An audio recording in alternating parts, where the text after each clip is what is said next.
जो नीति सूत्र नीति का बारे में आपसे चर्चा कर रहे हैं। यह सूत्र नीति नाक, कान, गला और आँख, इससे रिलेटेड जितनी समस्याएं हैं उसको ठीक कर सकती है। यह सूत की बनी, धागे की बनी होती है, इसलिए इसका नाम सूत्र नीति है।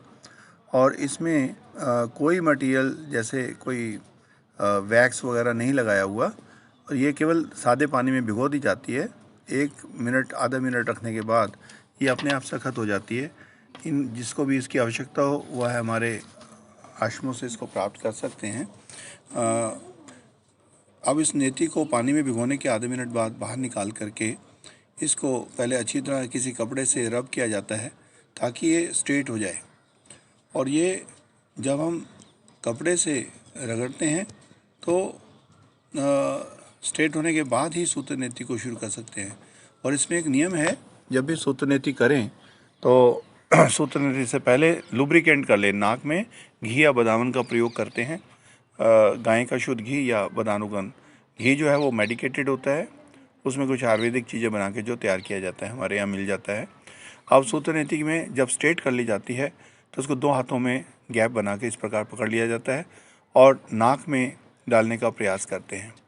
कमर को सीधा रखते हुए नाक में प्रवेश करवाएं तो यह गले में आ जाएगी। तो 2 उंगलियां डाल करके दूसरे हाथ की पकड़ के इस प्रकार बाहर निकाला जा सकता है।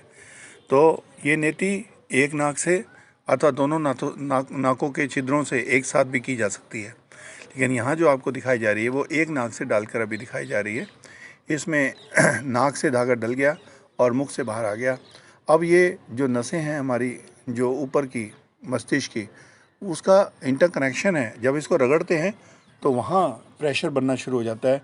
जो आँख की नसें हैं, जो हमारे मसूड़ों की ओर जा रही है वो नसें हैं, कानों की नसें हैं, गले की नसें हैं, वो सारा, और कपाल की नसें हैं, जितना भी कफ उनमें डिपॉजिट होता है वह लारों के रूप में निकल के बाहर की ओर आने लगता है।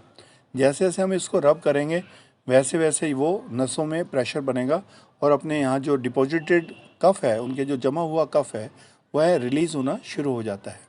हमारा मकसद सूत्र नीति का यही है कि हमने अंदर जो डिपॉजिट किया हुआ अनवांटेड कफ है, जो हमारे अंदर नहीं रहना चाहिए, उसको बाहर निकालना है।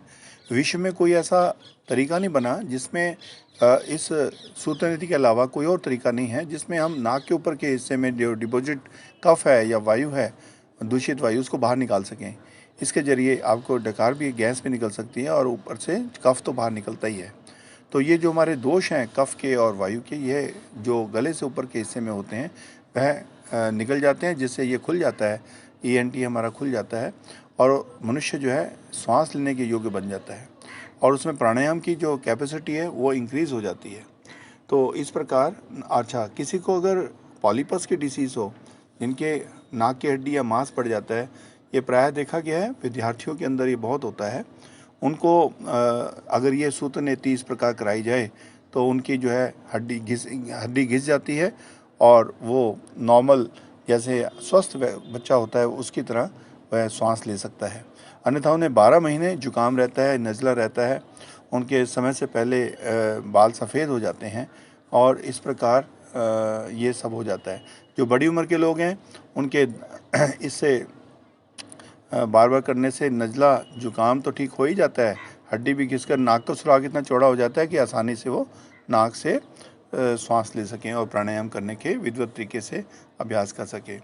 इस नीति के करने से इंसान की नेत्र ज्योति बढ़ती है, कानों में हियरिंग पावर बढ़ जाती है, सुनने की शक्ति बढ़ने से और स्वस्थ महसूस करता है। नाक की हड्डी घिस जाने से सांस लेने की क्षमता बढ़ जाती है और मसूड़े जो है मजबूत हो जाते हैं, क्योंकि वहाँ जो डिपॉजिट कफ है वो बाहर निकल जाता है। गले में अगर टॉन्सिल्स हों वो इससे ठीक हो जाते हैं। तो इस प्रकार जो हमारी श्रवण शक्ति को बढ़ाता है। और इस चीज़ को करने के लिए हम जैसे इंसान के सिर में दोनों तरफ ब्रेन होते हैं, तो दूसरे नाक में भी इसको अभ्यास करना चाहिए ना। इसमें वही तरीका है, दोनों हाथ से नाक से धागा डाला और मुख से बाहर निकाल दिया और पूरी तरह से इसको रब करना शुरू करें। धीरे धीरे जैसे जैसे आप इसको रगड़ाई करते हैं, कई बार इंसान को रगड़ाई अपने हिसाब से सावधानी से करनी है कि हमारा ब्लड ना बाहर निकले।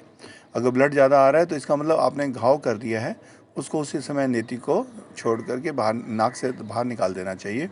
और उस स्थिति में अंदर दिन में बदानुगन या मेडिकेटेड घी जो फ्रेश बदानुगन होता है, इसमें बासी बदानुगन नहीं होना चाहिए, कोई 2-3 महीने का रखा हुआ। हमारे आश्रमों में हर हफ्ते के बाद एक बदानुगन की बोरी बेची जाती है, जिसे लोग बड़ी मात्रा में लेते हैं और उसको पार्टिकल्स को बिठा करके ऊपर का जो हिस्सा होता है बदानुगन का, वही नाक में डाला जाता है। इस प्रकार लुब्रिकेटेड अगर ENT होगा तो उसमें ये सूत्र नेति की जा सकती है। उससे ड्राइनेस नहीं रहती, जिससे ये आराम से नेति भी अंदर चली जाती है और घिसने के बाद इसमें ब्लीडिंग भी नहीं होती है और वो रास्ता भी नाक का जो है खुल जाता है बदानुगन डालने से। और उससे बदानुगन वैसे भी ब्रेन के लिए बहुत अच्छा होता है, स्मरण शक्ति को बढ़ाता है। रात को अगर डाला हो तो सवेरे तक ब्रेन की शक्ति जो है काफ़ी अपने आप को आरामदायक महसूस करता है। जो हमारे दिनचर्या के अंदर जो हम दिनचर्या में सारे कार्य करते हैं, इतना प्रेशर बन जाता है मस्तिष्क की नसों में, हमारा सिर भारी हो जाता है। तो नेति करने वाले को सारी उम्र के लिए सिर दर्द नहीं होता और ये नेत्र ज्योति बढ़ जाती है, स्मरण शक्ति बढ़ जाती है, मस्तिष्क की नसें अति शुद्ध हो जाती हैं और स्मरण शक्ति बढ़ने से स्मरण शक्ति, सुनने की शक्ति, नेत्रों की ज्योति बढ़ने से हमारा जो ENT पोर्शन है पूरी तरह से सुरक्षित और स्वस्थ हो जाता है। तो हमें अपने आँख, कान, नाक और गला इसका अगर बीमा करना है तो अपने जीवन में इस सूत्र नीति को अवश्य अपना लेना चाहिए और इसमें हमेशा ये ध्यान रखें कि हमें नेति का जो साइज जो चुनाव करते हैं डालने से पहले, वो अपने नाक के सुराख के मुताबिक आचार्य से परामर्श लेकर ही इसका साइज लें। नेति बारीक से बारीक आती है, इसके अलग अलग नंबर हैं, 1, 2, 3, 4, जैसा जैसा नाक का साइज होता है उस हिसाब से नेति के साइज़ को बढ़ाया भी जा सकता है, घटाया भी जा सकता है।